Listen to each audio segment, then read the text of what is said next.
Did you know that the movie Gladiator from the year 2000 was made while the script was still being written? The filmmakers didn't have a finished screenplay when they started filming. They were inventing the story as they went. The actors didn't always know what would happen next. The director Ridley Scott was making it up in real time. It sounds crazy, but somehow it worked. Gladiator became one of the greatest epic films ever made. It won the Academy Award for Best Picture. It revolutionized how epic films could be made. Russell Crowe delivered one of the most powerful performances of his career. The action sequences were breathtaking. The story was moving and inspiring. But getting there was messy and chaotic and filled with creative panic. The filmmakers were building a masterpiece while the foundation was still being poured. They were creating art in real time with no safety net. Let's dive in and discover 20 weird and amazing facts about Gladiator. Number 20. Russell Crowe. Almost didn't do the movie because he thought the script was bad. Russell Crowe read the script for Gladiator and didn't like it. He thought it wasn't good enough. He thought the dialogue was weak. He thought the character of Maximus wasn't developed enough. Russell almost turned down the role. He didn't want to be in a bad movie. But the director Ridley Scott convinced him that the script was just a starting point. Ridley promised that they would improve it as they went. Ridley promised that the character would develop during filming. Ridley promised that Russell's input would matter. Russell trusted Ridley Scott. Russell agreed to do the movie even though he wasn't happy with the script. That decision changed everything. If Russell had said no, a different actor would have played Maximus. The whole movie would have been different. Russell's choice to take a risk on an incomplete script led to one of the greatest performances of his career. Sometimes the best decisions come from trusting directors and believing in potential rather than perfection. Number 19. Joaquin Phoenix was terrified. During his scenes with Russell Crowe, Joaquin Phoenix plays the villain Commodus. He's supposed to be evil and dangerous and powerful, but Joaquin was actually scared of Russell Crowe during filming. Russell is a big, intense man who really commits to his performances. When Russell was acting scenes with Joaquin, Russell would sometimes improvise physical moments. Russell would come close to Joaquin. Russell would stare at him intensely. Russell would create real tension and real danger in the scene. Joaquin never knew what Russell would do next. This uncertainty made Joaquin genuinely nervous. But that nervousness helped Joaquin's performance. The fear was real. The tension was real. When you watch the scenes between Maximus and Commodus, the energy you feel is partly because Joaquin was actually frightened and uncomfortable. That discomfort translated into an incredible performance. What looked like two actors playing enemies was actually one actor genuinely intimidated by the other. The best acting sometimes comes from real emotion, even if that emotion is fear. Number 18. The battle scenes were filmed in real locations with hundreds of extras. The opening battle scene takes place on a real battlefield with hundreds of real people dressed as soldiers. There were no computer-generated crowds. There were no movie tricks. There were actual human beings fighting and moving and acting as an army. The filmmakers hired hundreds of extras. They trained them. They choreographed their movements. They filmed the battle across multiple days. The scale was enormous. The logistics were complicated. Feeding hundreds of extras every day was expensive. Housing them was expensive. Transporting them was expensive. But Ridley Scott believed that real crowds look better than fake crowds. Real people create a texture and energy that computers can't capture. By using real extras, the battle scenes feel authentic. They feel like real warfare. What looked like a simple battle scene was actually a massive logistical undertaking involving hundreds of real people and weeks of filming. Number 17. Russell Crowe. Learned sword fighting. For real. Russell Crowe had to learn how to fight with a sword. He had to learn real sword fighting techniques. This wasn't just movie fighting, it was actual sword combat. Russell trained for months before filming started. He worked with sword fighting experts. He learned how to hold the sword correctly. He learned how to move with the sword. He learned how to make sword fighting look natural and real. Russell took this very seriously. He didn't want to look fake on screen. He wanted to look like a real warrior. The training was physical and demanding. Russell had to build strength and endurance. He had to develop muscle memory so the sword movements would be automatic. By the time filming started, Russell could actually sword fight. When you watch the battle scenes, Russell isn't faking. He's actually fighting with real skill. That training and dedication translated into authentic performances. What looked like natural sword fighting was actually months of hard training and preparation. Number 16. The script was being rewritten. Almost every day during filming. The screenwriter William Nicholson was on set constantly. He was rewriting scenes almost every day. If a scene didn't feel right, William would rewrite it overnight. The director and actors would get new pages in the morning. They would rehearse the new version. They would film the new version. Then William would rewrite it again if it still wasn't right. This process was chaotic and stressful. The actors had to learn new dialogue constantly. The crew had to adapt to changing plans. But this constant rewriting also meant that the movie was always improving. Scenes were getting better. Dialogue was getting sharper. The story was becoming clearer. What looked like a completed screenplay at the start of filming was actually a living, breathing document that changed every single day. The final movie is the result of thousands of small rewrites and improvements that happened during production. Number 15. The Colosseum scenes were partially shot with computer graphics. The Colosseum in Rome is one of the most famous structures in the world. But in the year 2000, when Gladiator was being filmed, the Colosseum was an ancient ruin. It wasn't complete anymore. So the filmmakers had to recreate parts of it using computer graphics. They filmed real locations in the actual Colosseum, but then they used computers to fill in missing parts and rebuild sections that were destroyed over time. The blend of real location and computer graphics is so seamless that audiences don't notice. They just see the Colosseum looking complete and magnificent. The technology to do this was relatively new in the year 2000. Using computers to enhance real locations was still revolutionary. The filmmakers were pushing the boundaries of what was possible with digital effects.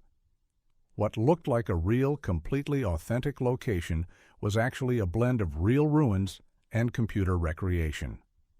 Number 14. Ridley Scott was making his epic film. Come back before Gladiator, Ridley Scott had made some great films, but he hadn't made a truly epic film in a long time. He hadn't made a film at this scale and ambition in years. Some people thought Ridley might be past his prime. Some people wondered if he could still make great films. Gladiator was Ridley's chance to prove himself again. It was his chance to show that he could still make something grand and powerful and meaningful. The pressure was enormous. If the film failed, it might have ended Ridley's career as a major filmmaker. But Ridley was determined. He brought all his experience and all his skill to this project. He made creative choices that other directors might not have made. He pushed the technology to its limits. He pushed the actors to give their best performances. By making Gladiator, Ridley Scott didn't just make a great film. He proved that he was still one of the greatest filmmakers alive. What looked like one movie was actually a career resurrection. Number 13. The Gladiator training was so intense that actors got real injuries. The actors who played gladiators had to train like real fighters. They trained for months before filming, they lifted weights, they learned combat techniques, they built strength and endurance. But training for that intensity came with risks. Some actors got injured during training. Some actors got injured during filming. Russell Crowe had various aches and pains. Other actors bruised and cut themselves. The injuries were real because the training was real and the fighting was real. The actors weren't just pretending to be warriors. They were actually becoming warriors. By the time filming started, they were physically transformed. They looked different. They moved differently. They had the body of a fighter. The scars and bruises and injuries were real proof of the commitment these actors were making to the roles. What looked like makeup and movie magic was actually real physical transformation and real physical pain. Number 12. The sound design was created by recording real swords. Clashing. The sound of swords clashing in the movie is incredibly realistic and powerful. The filmmakers didn't use generic sound effects. They went out and recorded real swords actually clashing together. They recorded different types of metal hitting different types of metal. They recorded swords hitting shields. They recorded swords hitting armor. They built a library of real sword sounds. Then during post-production, they layered these sounds together to create the sound design for the battles. The result is that the battles sound authentic. The sword fights sound real because they basically are real. They're actual recordings of real weapons. What looked like simple sound effects was actually meticulous sound design created by recording real objects and carefully layering them into something powerful and realistic. Number 11. The story of Maximus was loosely based on real gladiators. The character of Maximus and his story were inspired by real gladiators who lived in ancient Rome. The filmmakers researched actual gladiator history. They read about real gladiators who fought in the Colosseum. They learned about the politics of gladiatorial combat. They learned about how gladiators were treated. They learned about the social meaning of gladiatorial combat in Roman society. Then they created a fictional character inspired by these real stories. Maximus isn't a specific real person, but he's grounded in real history. By researching real gladiators, the filmmakers made the story feel authentic, even though the specific plot is invented. What looked like pure fiction was actually grounded in real historical facts and real historical figures. The past lived in the story. Number 10. The score was composed during filming, not before. Usually, a film composer writes the score after the film is completely shot and edited. But for Gladiator, composer Hans Zimmer started composing while filming was still happening. He would hear about what scenes were being filmed. He would think about music for those scenes. He would start composing. The composer and director were collaborating in real time. The music wasn't added later as decoration. It was part of the creative process from the beginning. This allowed the score to be deeply connected to the film's themes and emotions. The music helped shape how scenes were shot. The music helped inform what the story was about. What looked like a simple movie score was actually a complex collaboration between composer and director that happened throughout the entire filmmaking process. Number 9. The Are You Not Entertained? Speech was partially improvised. One of the most famous speeches in the movie is when Maximus stands in the Colosseum and says, "Are you not entertained?" This speech was in the script, but Russell Crowe improvised parts of it. Russell added intensity and emotion that wasn't written. Russell changed the inflection of certain words. Russell made the speech his own. The director Ridley Scott was open to Russell's improvisation. He let Russell try different versions. He kept the version that felt most powerful. That moment became one of the most iconic moments in cinema because Russell was allowed to improvise and make the character his own. What looked like a written monologue was actually partially created by Russell Crowe in the moment. The best performances sometimes come from actors having the freedom to improvise and create. Number 8. The villain was originally written differently. The character of Commodus was originally written as a more straightforward evil dictator. But Joaquin Phoenix brought complexity to the character. Joaquin played Commodus as someone who was insecure and desperate for approval. Joaquin showed that beneath the evil was a broken person seeking love and validation from his father. This depth wasn't fully in the script. Joaquin brought it through his performance. By making Commodus more human and more vulnerable, Joaquin made him a more interesting villain. The best villains aren't just evil, they're complicated and damaged. Joaquin understood this. He created a villain who was evil, but also pitiable. What looked like a straightforward evil character was actually a deeply complex psychological portrait created by Joaquin's performance. Number 7. The filming location was changed multiple times. The filmmakers originally planned to film in different locations, but for various reasons, weather, logistics, cost, they had to change their filming locations. This meant rewriting scenes to fit new locations. It meant adapting the story to different landscapes. It meant constantly adjusting plans. Changes like this could have been disasters. But the filmmakers adapted and remained flexible. They found creative solutions. They made the best of changing circumstances. What looked like a smoothly planned production was actually a constantly evolving project that had to adapt to real-world challenges and limitations. Number 6. The tiger attack scene was almost cut from the movie. There's a scene where a tiger attacks in the Colosseum. This scene was controversial. Some people thought it was too violent. Some people thought it didn't belong in the movie. There was discussion about cutting the scene, but the director believed it was important to show the brutal reality of gladiatorial combat. In real Roman times, wild animals were used in combat. By including this scene, the filmmakers were being historically accurate. They were showing the horror and brutality of gladiatorial games.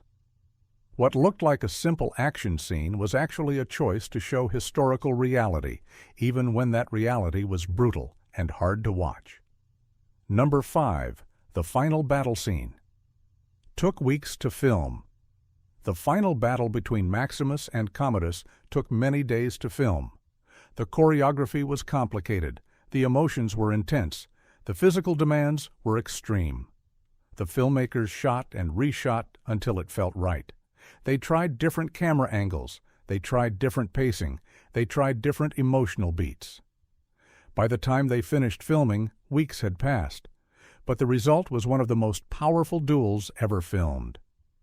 What looked like a climactic scene that happened in a few minutes of screen time was actually the result of weeks of work and thousands of takes. Number 4. Russell Crowe was sick during much of the filming. Russell Crowe suffered from various illnesses during production. He was fighting off colds and infections while filming intense action scenes. He was learning sword fighting while dealing with physical pain and exhaustion. He was delivering emotional speeches while feeling terrible. But Russell pushed through. He showed up every day. He gave everything he had. By the time filming ended, Russell was exhausted. His body needed recovery. But his commitment to the role never wavered. That dedication is visible in his performance. What looked like Russell Crowe at the peak of his powers was actually Russell giving everything despite physical suffering. Number 3. The crowd scenes required. Hundreds of days of coordination.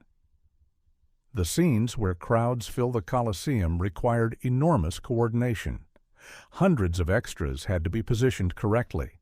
They had to move in choreographed ways. They had to react on cue. They had to cheer and boo at the right moments. Coordinating hundreds of people requires massive planning. The filmmakers had to map out every movement. They had to rehearse extensively. They had to have clear communication systems.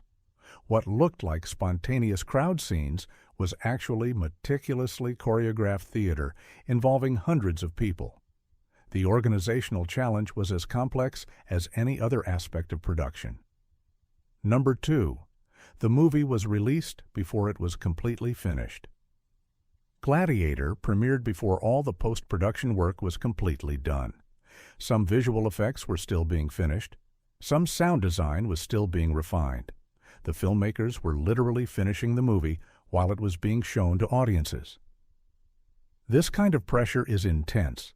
There's no room for mistakes. There's no time to redo anything. But somehow the filmmakers pulled it off. The movie looked complete and polished even though it was still being finished. What looked like a perfectly completed film was actually a race against the clock to finish everything before the premiere. Number 1. The movie changed epic cinema forever. When Gladiator came out in the year 2000, it changed what epic films could be. It proved that audiences still wanted to watch big, sweeping historical epics. Before this, many people thought epic films were old-fashioned. They thought audiences wanted smaller, more intimate stories. But Gladiator proved that was wrong. Audiences wanted to be transported to other worlds. They wanted to see huge battles and grand architecture and historical settings. The movie was so successful that it launched a new era of epic filmmaking. In the years after Gladiator, directors started making epic films again. Movies like Troy and Kingdom of Heaven and The Last Samurai all followed in the footsteps of Gladiator. The template that Gladiator created is still being used today. One film changed the entire direction of cinema forever. Bonus fact: the cinematography, how to film ancient Rome. Beautifully. The cinematographer Janusz Kaminski had an incredible challenge. He had to make ancient Rome look beautiful and grand and epic. He had to make the Colosseum feel massive. He had to make sword fights look graceful and powerful at the same time. He did this through careful camera movements and careful lighting and careful color choices.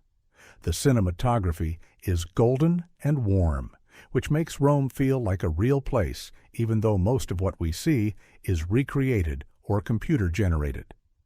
By treating the visuals with care and artistry, Janusz Kaminski made the film feel like a painting brought to life.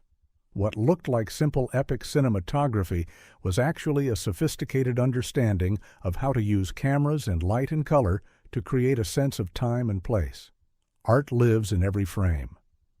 Gladiator is more than just an action movie about warriors fighting in ancient Rome.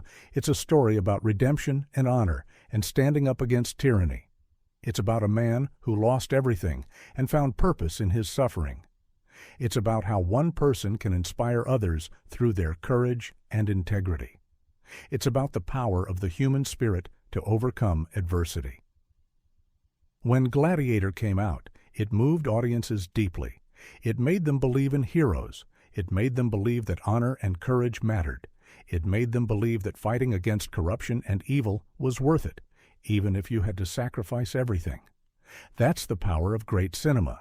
It makes us believe in things that matter. It reminds us of who we want to be.